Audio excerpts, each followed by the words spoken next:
Before we get started, if you enjoy these stories and porch conversations, go ahead and follow or subscribe wherever you're listening.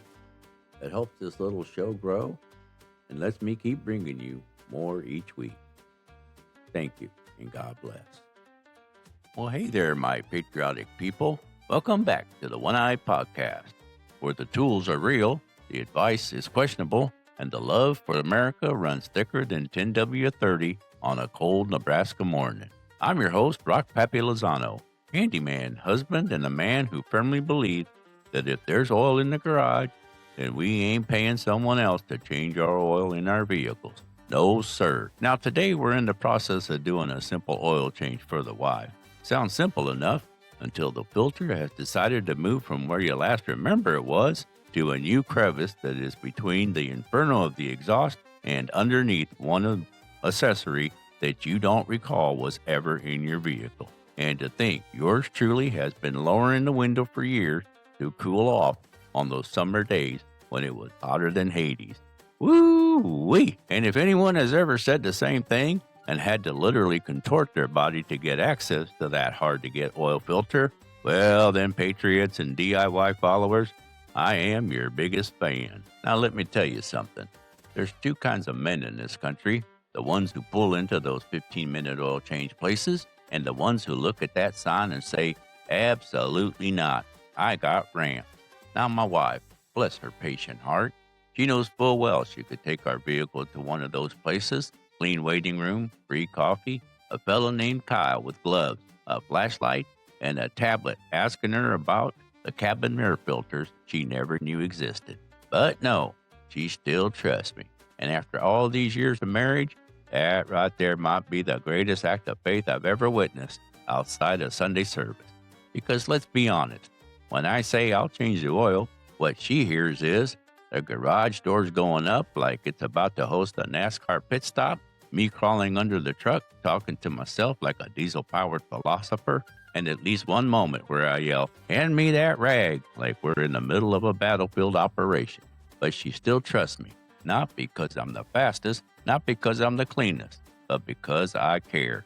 There's something about doing it yourself that ain't just about oil and filters. It's about responsibility. It's about stewardship. It's about saying this family rolls down the road because I'm willing to get a little dirty. Now, I ain't against those quick change places. Lord bless them. They serve a purpose. But for me, sliding those rams under the tires feels like planting a flag. Like I'm saying, this here machine may have 200,000 miles on it, but it's still got fight left, and so do I. And when I slide out from under that vehicle, hair matted down, hands looking like I've been arm wrestling a coal miner, and I tighten that last bolt, and there's my bride, just a-standing there. She don't clap. She don't give a speech. She just smiles, that little smile that says, well, we're still married, and the engine didn't fall out. And that smile, that's worth more than any free cup of coffee in a vinyl chair next to a tire rack. Because what she's really saying is, I still believe in you. And fellas, that matters. It matters that she trusts me with the vehicle. It matters that she trusts me with the house. And it matters most that she trusts me with her heart. Now, did I spill a little oil in the driveway? Well, maybe. And did I have to run back to the parts store because I grabbed the wrong filter? Well, hypothetically. And did I drop the drain plug and say word biscuit ain't allowed to repeat? Well, we'll plead the fifth on that.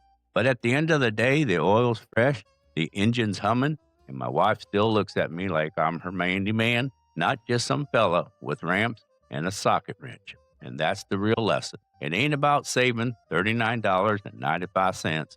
It's about showing up. It's about care. It's about gratitude. Because in a world that moves fast and offers convenience for everything, there's still something sacred about a man laying on cold concrete, looking up at the undercarriage of life and saying, I got this. And if she still trusts you to change the oil after all these years, brother, you're doing just fine. So there I am, vehicle up on my hydraulic floor jack. I got my vehicle up on 2 3-ton jacks I got from Harbor Freight as insurance. I got my drain pan positioned like I actually planned ahead, and I slide underneath like a mechanic with one good eye, and I'm full of confidence. Everything's going smooth. Drain plug? Easy. Oil draining? Well, just enough on my arm to soften my skin, though not enough to run down my arm towards my armpits. Beautiful. And then I meet the oil filter. Now, for those of you who don't know, an oil filter is round. It's simple. It's designed to screw off, unless it was installed by a man who eats spinach for breakfast and tightens things out of spite. Now, I know there's some fellas listening right now, nodding their heads. You've been there, flat on your back, arms above your chest, oil running down your elbow like it's got a destination. And you know that moment when something simply turns stubborn. That's not just mechanics, that's manhood under a vehicle.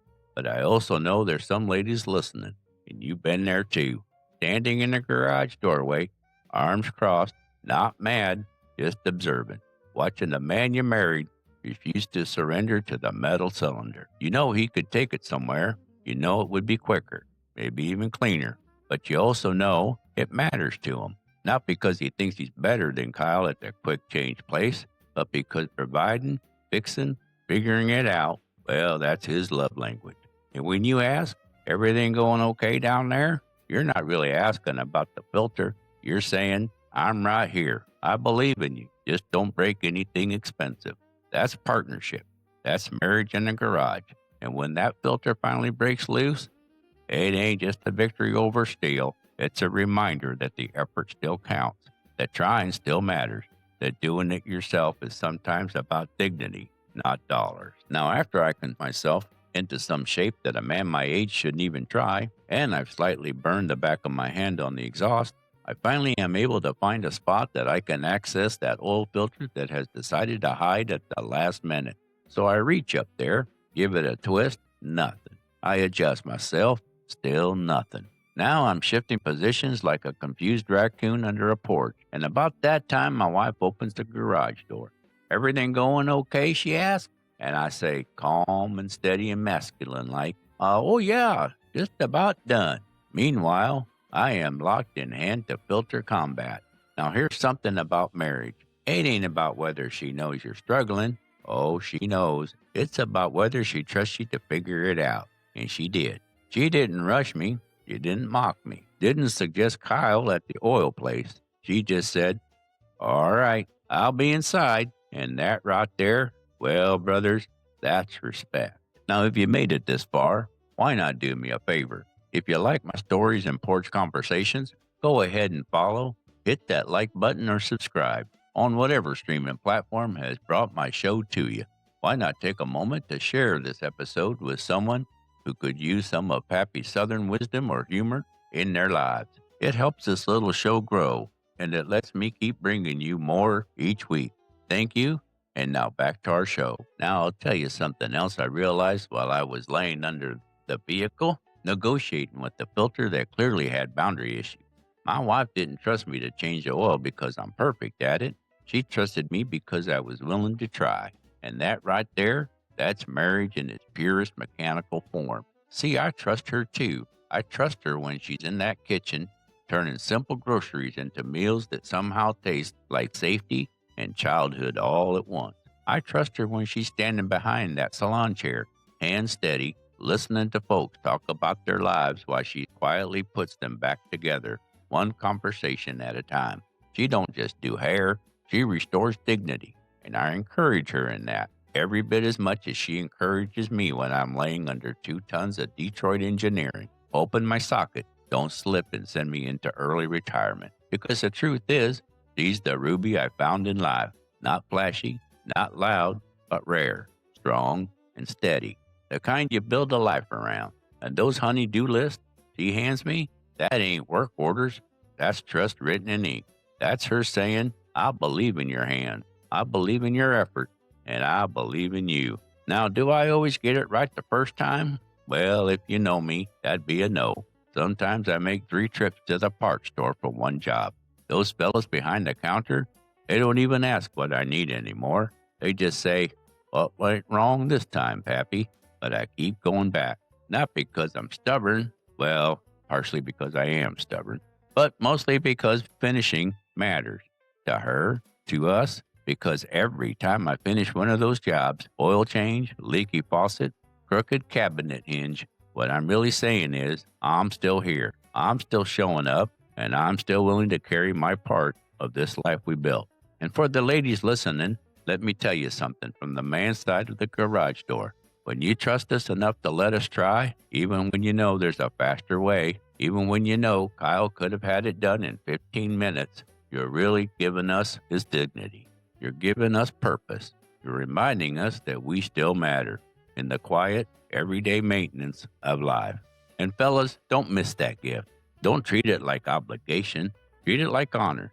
Because one day, you'll crawl out from under that vehicle, wipe your hands on the rag that's seen more history than a country courthouse, and she'll be standing there, not inspecting, not judging, just present, still in your corner, still believing in you.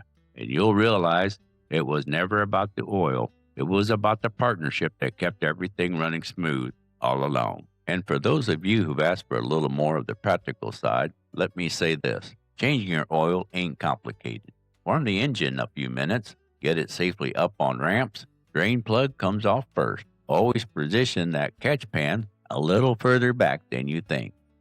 Oil travels on anything it grasps onto, like that steering arm or your hands on down to your armpits. Don't ask me how I know this. And if it's in bad shape, replace the crush washer if it needs it. Remove the old filter, and if you struggle a bit to get it or loosen it, let that be a reminder to make sure you reinstall it with just enough force to be able to remove it next time you'll be removing it. Before you replace that filter, fill her up with some oil and take a bit to smear it onto the seal of the new oil filter and tighten that new filter and then go a quarter turn more to really seat it. But remember, don't go full spinach for breakfast on it. Remember, setting yourself up for the next oil change is priceless, my fellow patriots and DIY followers. And after replacing the oil plug and not over tightening it, remember that a stripped oil plug hole is not fun to fix. Again, ask me how I know. Fill your oil to the manufacturer's specification and always check the dipstick twice. It's simple maintenance. But sometimes simple maintenance is how you show you care for your vehicle, for your home, for your marriage, because the little things done consistently keep everything running smooth long term. Now, eventually, after adjusting leverage, whispering a few southern encouragements to myself, and using a tool I swore I didn't need, the filter gave way. And when it did, victory. Small victory, but victory nonetheless. I slid out from under the vehicle like a man who had defended both his driveway and his dignity. Now, here's what I learned. Changing oil just ain't about saving money. It's about responsibility. It's about knowing your home, your vehicle, and your family. It's about appreciation, because my wife could have chose convenience, but she chooses trust. She trusts that when I say, I got this, even if it takes a minute, I do. And fellas, that's something worth living up to. So this week we learned that, number one, being patient is a gift, though sometimes we're not always aware of the intentions of it at that particular instant.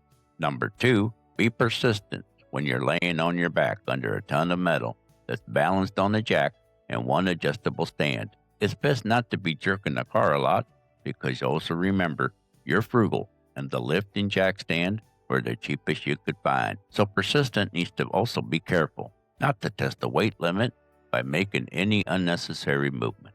And number three, appreciate the person who believes in you, even when you're flat on your back under a vehicle, fighting an oil filter like it insulted your ancestry. Now, if today's episode made you smile or brought out a chuckle, then by all means share this episode with someone who could use a laugh today.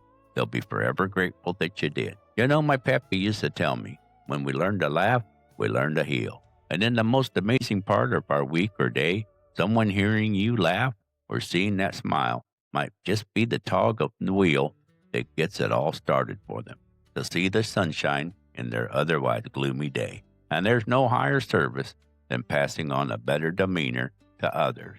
Trust me. Now, next week, we're going to talk about something every man runs into sooner or later. That moment when experience meets humility, and how sometimes the lessons that keep you running smooth don't come from under the hood, but from the people standing beside you while you figure it out.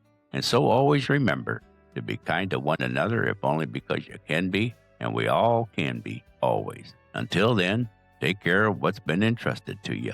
God bless your vehicle, God bless the cheerleaders of our lives, and God bless the United States of America. Pappy out.